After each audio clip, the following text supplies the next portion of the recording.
মুখ্যমন্ত্রী মমতা বন্দ্যোপাধ্যায় এই কাটমানি শব্দ সামনে আনেন, কিন্তু 26-এর বিধানসভা ভোটের আগে এই কাটমানি কাঁটা কুড়ে কুড়ে খাচ্ছে রাজ্যের শাসক দলকে।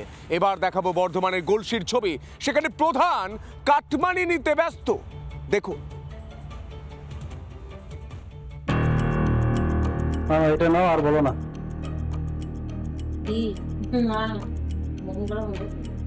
দেখো কত আছে, দেখো তুমি।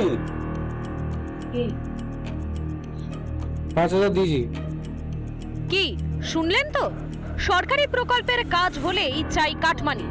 আবার শুনুন। 1.5 লাখ টাকা কাজ করেও কতজন দিবে?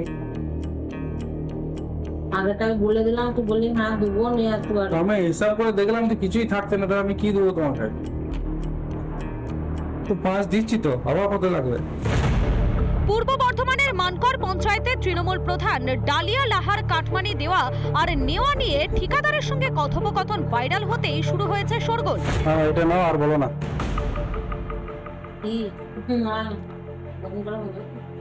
দেখো কত আছে, দেখো তুমি।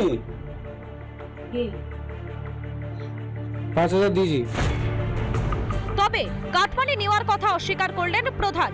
তার দাবি তিনি ছুঁয়েও দেখেননি টাকা, অথচ টাকার হিসেব নিয়ে কথা তো বলেছিলেন। আর ওই টাকা নামানোর যে বিষয়টা কেউ যদি নামিয়ে থাকে, তাহলে নিশ্চয়ই আমি হাত দেবো বা তার দিকে ঘুরে দেখবো। কিন্তু দেখা যাচ্ছে যে আমি ওইটার দিকে তাকাই নি, হাতও দিনি। কেউ যদি ইচ্ছা করে ওটা আমাকে ফাঁসানোর জন্য করে, সেটা তার ব্যক্তিগত ব্যাপার।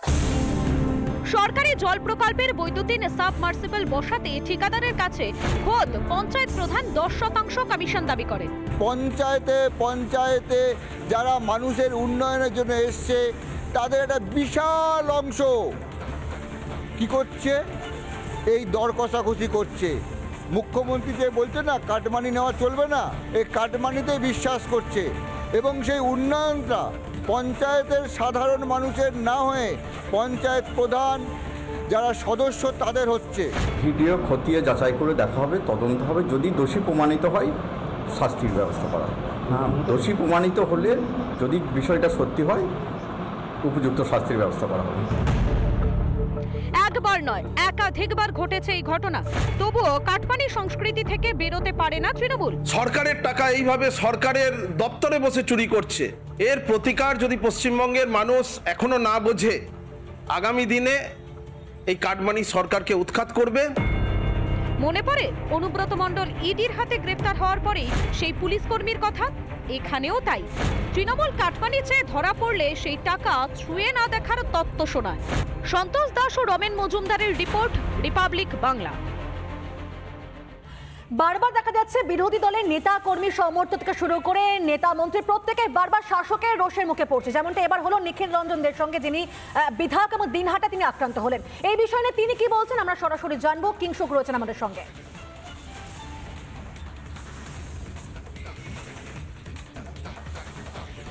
হ্যাঁ দেখো, এই মুহূর্তে আমি রয়েছি নিখিল রঞ্জনদের বাড়িতে।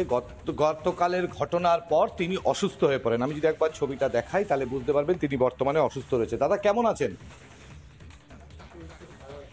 গতকালের এই ঘটনা রীতিমতো তারপরে শরীর অসুস্থ, কি বলবেন? আমি তো কালকের এই ঘটনার পরে মানসিকভাবে একটু বিধ্বস্ত। তারপরে রাত্রিবেলা প্রচণ্ড শরীর খারাপ হয়ে যায়। এখন এই অবস্থাতে শুয়ে আছি, কারণ একজন বিধায়কের উপরে যে ধরনের কালকে আক্রমণ হয়েছে, আর সাধারণ মানুষের তাহলে আজকে নিরাপত্তাটা কোথায়? কারণ বিধায়করা যদি সুরক্ষিত না থাকে, আমাদের মাননীয় বিরোধী দলনেতা বারুইপুরে গেছে, সেখানেও তিনি পর্যন্ত সুরক্ষিত নন, যেখানে তিনি ক্যাবিনেট মিনিস্ট্রি পর্যায়ে পড়েন। মাননীয় মুখ্যমন্ত্রীর পরেই আমাদের মাননীয় বিরোধী দলনেতা শুভেন্দুদার স্থান, তো সেখানে উনি সুরক্ষিত নন। আজকে দিনহাটা কোর্টে আমার হাজিরা ছিল। সে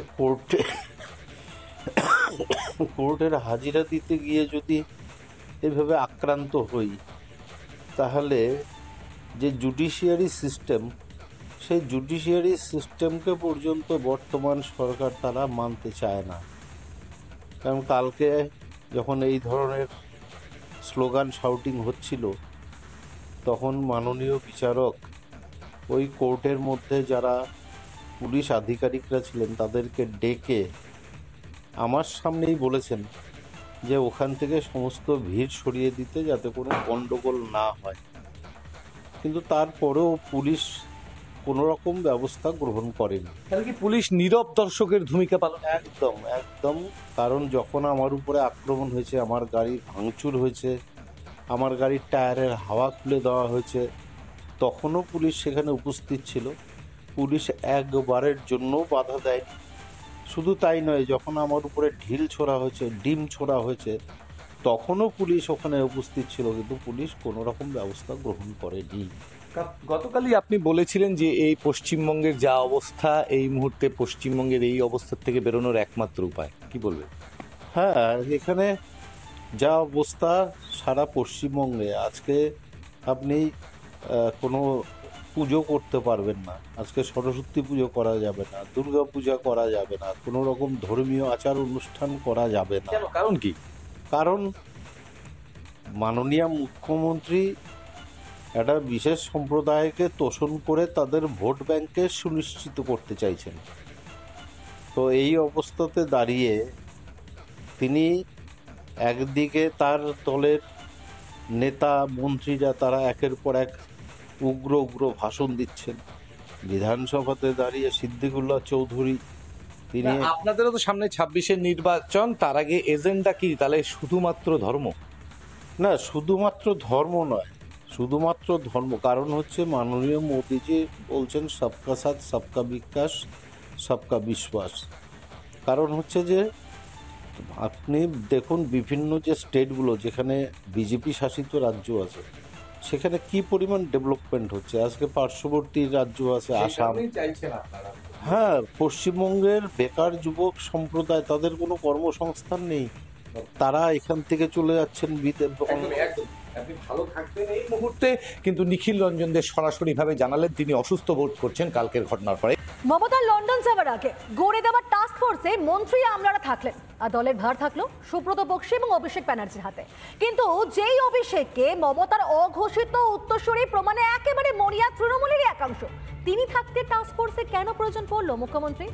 আমি সব অন্যান্য নেতা মন্ত্রীদের থেকে বিন্দুমাত্র বেশি প্রাধান্য তোমার নেই বিলেত যাত্রার আগে, ঠিক এই বার্তায় কি অভিষেককে দিতে চাইলেন মমতা? উঠছে প্রশ্ন। কয়েকজন অফিসারকে আমি স্পেসিফিক একটা টাস্ক ফোর্স তৈরি করে দিয়ে যাচ্ছি, তারা আমাদের সাথে কন্টিনিউয়াস যোগাযোগ রাখবে। মুখ্য সচিব মনোজ পান্তকে সঙ্গে নিয়ে বিলেত যাচ্ছেন মুখ্যমন্ত্রী।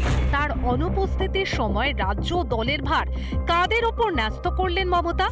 মন্ত্রী আমলা সমেত যাদের নাম বললেন মমতা, তাতে তৃণমূলের বর্তমান সমীকরণটা অনেকটাই পরিষ্কার হয়ে গেল। কিভাবে জানবেন, তবে তার আগে মমতার বিশেষ টাস্ক ফোর্সে কারা কারা রইলেন সেটা শুনুন। আমি স্পেসিফিক একটা টাস্ক ফোর্স তৈরি করে দিয়ে যাচ্ছি। অফিসারদের মধ্যে আছে বিবেক কুমার, প্রভাত মিশ্র, নন্দিনী চক্রবর্তী। পুলিশদের মধ্যে আছে রাজীব কুমার এবং মনোজ ভার্মা। আর মন্ত্রীদের পক্ষ থেকে আমি মনে করি তার মধ্যে চন্দ্রিমা ভট্টাচার্য, শশী পাজা, সুজিত বোস, অরূপ বিশ্বাস এবং ফিরাদ হাকিম। দলের ব্যাপারটা আপনারা জানেন, সুব্রত বক্সী আছে এবং অভিষেক ব্যানার্জি আছে। কিন্তু এমনটা হওয়ার কথা ছিল কি? এতদিন ধরে অভিষেক বন্দ্যোপাধ্যায়কে তৃণমূলের সেনাপতি, যুবরাজ, সেকেন্ড ইন কমান্ডের মতো উপমা দিতেন তৃণমূলেরই একাংশ। অভিষেক বন্দ্যোপাধ্যায় যদি ডেপুটি সিএম হন এবং যদি উনি পুলিশের দায়িত্ব নেন, আমার মনে হয় ওনার লোডটাকে একটু কমানোর জন্য। মমতার অবর্তমানে যিনি নাকি সর্বে সর্বা, মুখ্যমন্ত্রীর অঘোষিত উত্তরসূরি, সেই অভিষেক থাকতে আবার টাস্ক ফোর্সের কেন দরকার পড়ছে মমতা বন্দ্যোপাধ্যায়ের? তারা নবান্নে বসবে এবং এই অফিসারদের সাথে যোগাযোগ রেখে কাজ করবে, এবং যদি কোনো প্রবলেম হয় তারা আমাদের সাথে কোঅর্ডিনেশন করবে, নিজেরা সিদ্ধান্ত না নিয়ে। শুনলেন তো, মমতার অবর্তমানে দায়িত্ব থাকলেও মমতাকে এড়িয়ে কোনো সিদ্ধান্তই নিতে পারবেন না কেউ। টাস্ক ফোর্সের কোনো মন্ত্রী আমলাও নন, তৃণমূলের সর্বভারতীয় সাধারণ সম্পাদক অভিষেক ব্যানার্জিও নন। স্বাস্থ্যমন্ত্রী মমতাকে এক প্রকার উপেক্ষা করে ডায়মন্ড হারবারের সেবাশ্রয় স্বাস্থ্য শিবিরের আয়োজক সাংসদ অভিষেককে কি এভাবে বার্তা দিলেন মমতা? কিন্তু মমতা বন্দ্যোপাধ্যায় কারোর উপরই ভরসা রাখতে পারছেন না, তাই 4 জনের একটা টিম করে দিয়েছেন। তার জন্য কাউকে বিশ্বাস করেন না। আবার ওদিকে দেখুন, দলও তিনি একা একা হাতে ছাড়বেন না, উনি সাথে একজনকে দিয়ে দিয়েছেন, সুব্রত বক্সির সাথে মাননীয় সাধারণ সম্পাদক। আমি সুপ্রিমো, দল ও রাজ্যের রাশ আমার হাতে। তুমি একজন সাংসদ, দলের পদাধিকারী, এর বাইরে তোমার কোনো পরিচয় নেই। চন্দ্রিমা, শশী, ফিরহাদ, সুজিতের থেকে 1 ছটাক বেশি অগ্রাধিকারও তোমার নেই। বিদেশ যাত্রার আগে টাস্কফোর্স গড়ে দিয়ে কি অভিষেককে এই বার্তাই দিয়ে গেলেন মমতা? 26-এর নির্বাচনের আগে এভাবে জায়গা দেখিয়ে দেওয়াটা হজম হবে তো অভিষেক বন্দ্যোপাধ্যায়ের? রিপাবলিক বাংলা। নানা ধরনের কন্টেন্ট দেখার জন্য লাইক করুন, শেয়ার করুন আমাদের ফেসবুক পেজ, সাবস্ক্রাইব করুন আমাদের ইউটিউব চ্যানেল। পাশাপাশি অন্যান্য ব্রেকিং নিউজের জন্য অবশ্যই চোখ রাখুন রিপাবলিক বাংলায়।